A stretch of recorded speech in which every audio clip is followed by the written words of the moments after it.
Hey YouTube, Twig here, bringing you all my Nordic Alfar Yugioh deck profile. This is the second deck in the lineup for the Nordic god monsters. We start off with Thor, moving on to Loki. I felt it best just to finish off with the father of the Aesir being Odin. So next up in line is Loki, the trickster. It's a really fun deck. The whole point of the deck is to focus on the Alfar monsters and a bunch of other spellcaster type monsters that I run in the deck also, just to quickly get out Loki onto the field and then also just use his own effect against your opponent. And all the other spellcaster support that I added in the deck to really shut down your opponent. So let's go ahead and get started with the deck profile. So to start off, for the Alfar monsters, three of the newest one, which we got lucky, it happened to be a Nordic Alfar monster, which is Alvis of the Nordic Alfar. If only this card is banished by the effect of a Nordic Link monster, you can send to the graveyard one Nordic monster you control and two Nordic monsters from your deck whose total levels equal up to that, and special summon one Aesir monster from your extra deck. If an Aesir monster is in your possession is sent to the graveyard by your opponent's card, you can banish this card from your graveyard to special summon one Aesir monster from your extra deck with a different card name from the card. You can only use the effect of Alvis of the Nordic Alfar once per duel. So if you wish to run the different Nordic monsters in the extra deck, you can. It's totally up to you player-wise. We're focusing mostly on Loki for this deck, but you can easily take out some other spots in the extra deck to add in Thor and Odin to make use of the last effect of Alvis. It just gives you more setup on the field as well, which is definitely helpful. And being a level 4 Nordic Alfar works good with Svartalf and Dverg, which we'll get to in just a sec, to equal out to the level 10 monsters needed for Loki. And I also run 3 Lizosolf, I believe is how you pronounce this one, of the Nordic Alfar. When this card is normal summon, you can target one face-up monster you control, except this card. Special summon one Nordic monster from your hand with a level less than or equal to that monster's face-up level. So you have plenty of high-level Nordic Alfar monsters in this deck, so you can make full use of this card on the field.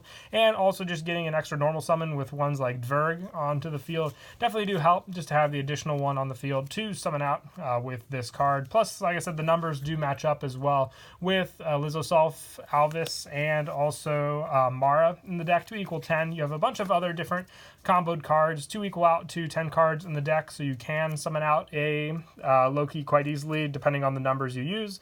And you want to have the resources on the field and in your deck to get out Loki onto the field easily. And I also run 3 Dverg of the Nordic Alfar. After you normal summon this card, you can normal summon one Nordic monster during your main phase this turn. In addition to your normal summoner set, you can only gain this effect once per turn.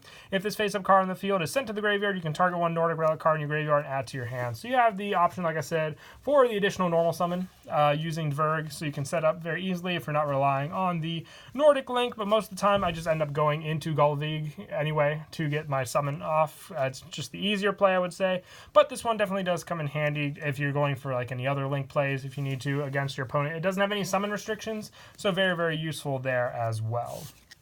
And then for the tuner monsters, for the Nordics, I run 2 Svartalf of the Nordic Alfar. When this card is normal summon, you can target one Nordic monster in your graveyard, add that target to your hand. So just recycle power with Svartalf. Even if you don't use the actual effect, you need this card just for the send, so it counts as one of the tuners for Gullveig in the deck. I only run the 2 though. Honestly, I can mix and match the numbers of Svartalf and our next card. If you want to mix and match and try around, you can try 1 Svartalf and then 2 of the final one, which is Mara of the Nordic Alfar. When this card is used as synchro material, the other synchro materials must be Nordic monsters from your hand. That only applies when you use Mara on the field, but still very, very easy. You can summon Mara, then have either your 2, level 4, or go for some of the other mix-up, which you have to rely on for these cards. So remember that, because when you use Dverg, it can get kind of tricky, but most of the time, like I said, I rely on the 2 in the hand to use for that. It helps if you open them up and this is the only one you have on the field, because they have to be in your hand otherwise. But other than that, if you use them for like Gullveig's effect, it doesn't matter, because it's using it as the special summon effect for that card regardless. You have those numbers equal to add up onto the field. And then for a little more extra generic cards, I run 3 the Tricky, just a spellcaster that's very easy to get onto the field, which then you could obviously, what the card effect can do is you can discard one card with the Tricky to special summon this card.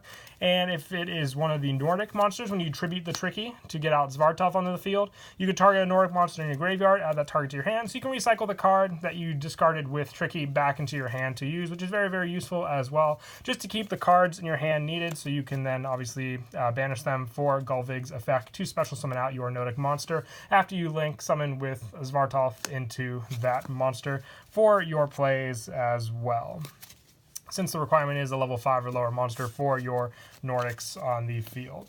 And lastly, to finish off the monsters, just sticking to the Spellcaster lineup as well, I run 3 Effect Veiler. Just being a tuner and a Spellcaster definitely does come in handy. We're running a few other Spellcaster cards in the extra deck, definitely do help needing a tuner for them also. So I like to run just the Effect Veiler as the chosen hand trap for this deck, being able to shut down a lot of your opponent's cards, but mostly just for the fact that it is a Spellcaster spot.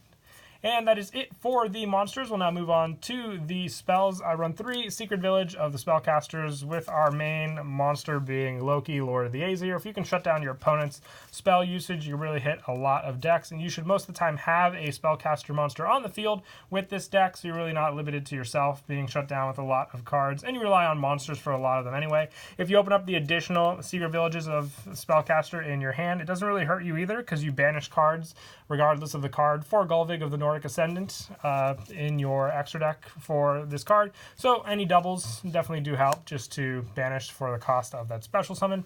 And I also run the 1 Terraforming, just so you have more search, and also just to thin down the deck as well for your plays.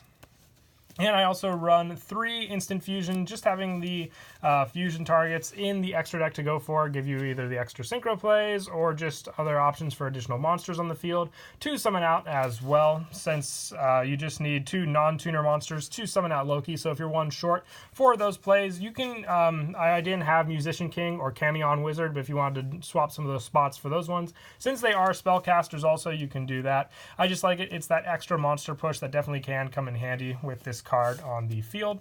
And I also run 2 Transmodify. When you have your level 4 Nordic Alfar on the field, if you need just the tuner option to go into, you can tribute them out to go into Svartalf. So I like that option available to you with this deck, so then you can get that tuner on the field. And then if you have the instant fusion play, you can then go for either one of your Wicked Knight or your Mud Dragon of the Swamp to have the additional summon out on the field for a synchro play.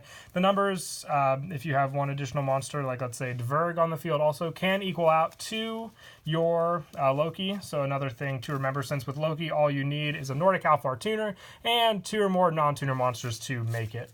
And I also run the 1 for 1, just another easy way to get out Dvarg onto the field for that play as well. And also the 1 Reasoning. We run plenty of different level monsters in the deck, so you keep your opponent guessing on the ones that you'll send with the effect. And also the 1 Monster Reborn, just getting back resources, especially since you just need 1 Nordic monster to make Gullvig on the field. So if you can special summon 1 from the graveyard, let's say if you discarded 1 with the Tricky to summon it out on the field, then you activate Monster Reborn, summoning it back. There's your Link monster right there, and also a Tricky on the field to act as one of the cards to banish. And also, if they stop your Loki play, it's one of your main ways, one of your main ways to go in for the deck. I run 2 Twin Twister. You want to clear out back row, because once they stop that summon, there's really not much else you can do, since summoning out Loki is the main point of the deck. So Twin Twister helps to take care of some of those issues. And also, just to stop the special summon effect, I run 3 Call by the Grave, Ash Blossom for the special summon. If they Ash Blossom you, it really does hurt your play, especially since you invested all those cards into it. So 3 Call by the Grave just help to stop those. And that is it for the the spells. My bad, I was looking at the traps. For the spells, moving on to the traps, I run 3 Glitnir of the Fetters of Fenrir. You add 1 Nordic monster from your deck to your hand. It's just search, depending on what you need.